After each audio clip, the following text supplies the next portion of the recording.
पहला आपके सामने दिया है, पूरा का पूरा अच्छे से मैंने पहले समझाया हूं। अब आप लगाइए, सिंधु सभ्यता की सर्वाधिक स्वीकृत तिथि कौन मानी जाती है?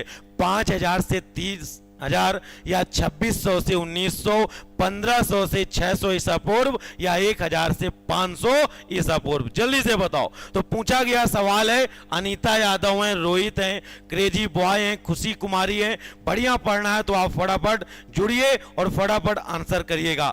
क्वेश्चन नंबर आपके सामने पहला है, देखते हैं कितने बच्चे इसका राइट आंसर बता पाएंगे भाई। तो आप लगाइए, इसका करेक्ट आंसर क्या हो जाएगा। सवाल, हर सवाल बड़ा इंपॉर्टेंट घुमा कर पूछा गया है। तो सिंधु सभ्यता की अगर मैं बात करूं तो इसका सर्वाधिक जो स्वीकृत तिथि मानी जाती है वो मानी जाती है 2600 से लेकर 1900 ईसा पूर्व। याद रखना, पेपर में आता है सिंधु घाटी सभ्यता का अन्य नाम भी, अन्य नाम से सवाल बनते हैं। इस सभ्यता से सबसे पहली भैया जो नगर विकसित हुआ वो था हड़प्पा, इसकी सबसे प्रथम खोज हुई, याद रखना, इसलिए इसको हड़प्पा सभ्यता भी कहा गया। सिंधु घाटी सभ्यता को हड़प्पा सभ्यता भी कहा गया। इसके अलावा आप याद रखिएगा, यहां पर सबसे पहली धातु को बच्चे प्रिफर किया गया वो कांसा था, तो कांस्य युग की सभ्यता भी कहा जाता है इसी को। फिर याद रखना, कांस्य युग की सभ्यता कहो या इसी को सबसे प्राचीन या पुरानी सभ्यता भी इसी को कहा जाता है बाबू, पुरानी सभ्यता। पुरानी सभ्यता के बाद आपको याद रखना है, यहीं से सवाल बनता है, सिंधु घाटी सभ्यता, हड़प्पा सभ्यता, कांस्य युग की सभ्यता, पुरानी सभ्यता, ये तमाम सवाल आपको यहां पर मिल जाते हैं भाई। आइए अगला सवाल, देखा है सिंधु सभ्यता की लिपि के बारे में सही कथन क्या है? पढ़ी जा चुकी है, ब्राह्मणी से मिलती है, अब तक अपठित है, देवनागरी के समान है, बताओ। तो पूछा गया सवाल है, सिंधु सभ्यता की लिपि के बारे में पूछा गया है, तो अभी तक इसको पढ़ा नहीं गया, तो आप क्या बताओगे? अब तक इसको पढ़ा नहीं गया, यानी ये अपठित है, याद रखिएगा। ऑप्शन नंबर क्या लगाओगे? C option is the right answer हो जाएगा, ऑप्शन सी। और याद रखना, अगर मैं तुमसे कह दूं जो हमारी हिंदी है, हिंदी जैसे हिंदी की लिपि पूछा जाए, हिंदी की लिपि क्या है, तो आप कहोगे हिंदी की लिपि की अगर मैं बात करूं तो हिंदी की लिपि जो है वो कौन है, तो आप कहोगे वो है देवनागरी। याद रखना, ये आपको पता होना चाहिए, नहीं पता तो याद करिए भैया, देवनागरी लिपि, याद रखना। अब सवाल बनता है बड़ा प्यारा सा, जब भी आप इतिहास में अशोक के बारे में पढ़ते हैं तो अशोक के जो शिलालेख, स्तंभ लेख और आपके भैया जो अभिलेख मिलते हैं बच्चा, तो अशोक के शिलालेख मोस्टली किस लिपि में लिखे गए बाबू? तो आप कहोगे अशोक के जो शिलालेख हैं, स्तंभ लेख हैं, वो ज्यादातर किस लिपि में आपको देखने को मिलते हैं? तो आप याद रखना, आप बता सकते हो वो है ब्राह्मी और खरोष्टी। याद रखिएगा, ब्राह्मी और खरोष्टी लिपि याद रखेंगे। ये सवाल खूब बन के पूछे गए हैं, आप याद रखेंगे भाई। क्लियर? चलिए आइए अगले सवाल का आंसर दीजिएगा। लिखा है मोहनजोदाड़ो का महान स्नानागार किससे संबंधित है? अब बच्चा आसान सवाल कर लेगा, वो कहेगा मोहनजोदाड़ो से क्या क्या प्राप्त हुए, तो आप कहोगे सबसे बड़ा ग्रेट बात मिला, मतलब महान स्नानागार मिला। लेकिन उसने कहा कि मोहनजोदाड़ो का महान स्नानागार किससे संबंधित है? धार्मिक अनुष्ठान से, सैन्य प्रशिक्षण से, व्यापार से या राज दरबार से? सवाल को घुमाया गया, थोड़ा सा आप समझेंगे तो तुरंत बता पाओगे। मोहनजोदाड़ो जिसका अर्थ है मृतकों का टीला, ये धार्मिक अनुष्ठान से संबंधित था, ऑप्शन नंबर ए। कितना भी डीप पूछा जाए आप आराम से कर पाओगे, शानदार तरीके से कर पाओगे। जरा मुझे बता दो मोहनजोदाड़ो किस नदी के तट पर स्थित है? नदी का नाम आपको बताना है। तो मोहनजोदाड़ो किस नदी के किनारे स्थित है? जरा मुझे लिखकर बताइए, मोहनजोदाड़ो किस नदी के तट पर स्थित है? सारे के सारे बच्चे बताएंगे, रानी कुमारी, पूजा, राकेश, कुंदन, मेनका दुबे, सुजीत पासवान है, सभी के सभी बच्चे बताएं कि मोहनजोदाड़ो किस नदी के किनारे। एकदम परफेक्ट आप कहोगे सिंधु नदी के किनारे, ये बात आपको याद रखना है भाई।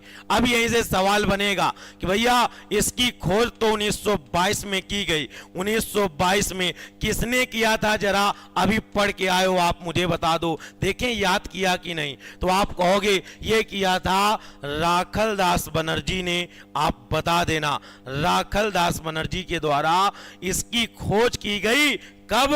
आप कहोगे इसकी खोज की गई 1922 में, आपको पता होना चाहिए। आइए अगले सवाल में लिखा है, निम्न में कौन सा स्थल पूर्व हड़प्पा संस्कृति से संबंधित था, पूर्व हड़प्पा सभ्यता से संबंधित था? लोथल था, कोट दीजी या धौलावीरा या राखीगढ़ी? बताइए। तो पूर्व हड़प्पा से संबंधित था, तो आप कहोगे ये कोई और नहीं, इसका आंसर है कोट दीजी। याद रखिएगा, ऑप्शन नंबर बी हो जाएगा, ऑप्शन नंबर बी। हड़प्पा की खोज बच्चे आप सबको पता है, हड़प्पा की खोज 1921 में दयाराम साहनी ने किया।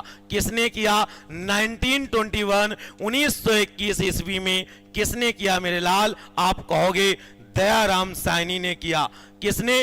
दयाराम साहनी ने किया बाबू, याद रखना।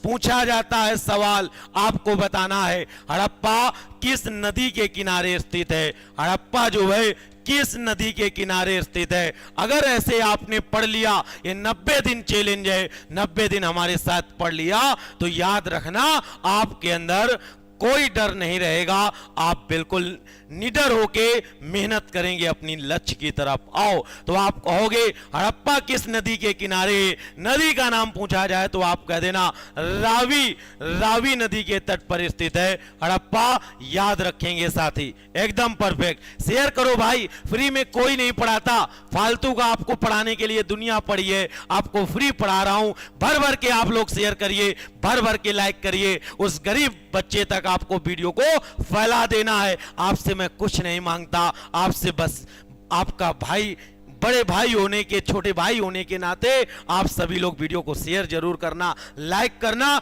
चैनल में नए जुड़े हैं तो चैनल को सब्सक्राइब करना। हमेशा मेहनत किया है और रिजल्ट ला के दूंगा आपको बच्चे, चैलेंज है। आइए, लिखा हुआ है, और तमाम बच्चे जो हैं वो हमको गाली भी देते हैं, गाली आप भर भर के दीजिए, खूब गाली दीजिए भाई, क्योंकि हम गलत नहीं किए हैं। ठीक है, हम जब गलत नहीं हैं तो सामने क्यों नहीं आ रहे हो आप लोग वीडियो को शेयर करने?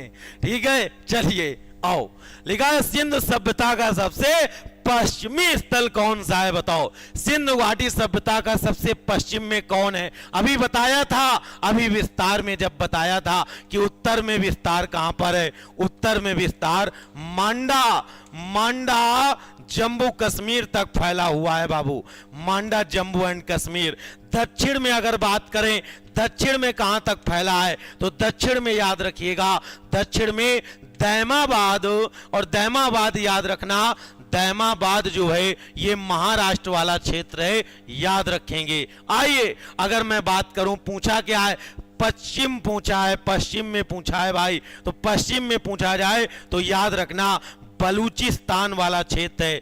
बलूचिस्तान है कहीं, बलूचिस्तान, बलूचिस्तान नहीं, स्थान का नाम लिख लेना, तो लिख लो सुत कांगेडोर, सुत कांगेडोर याद रखना, सुत कांगेडोर इसका राइट आंसर लगा देना।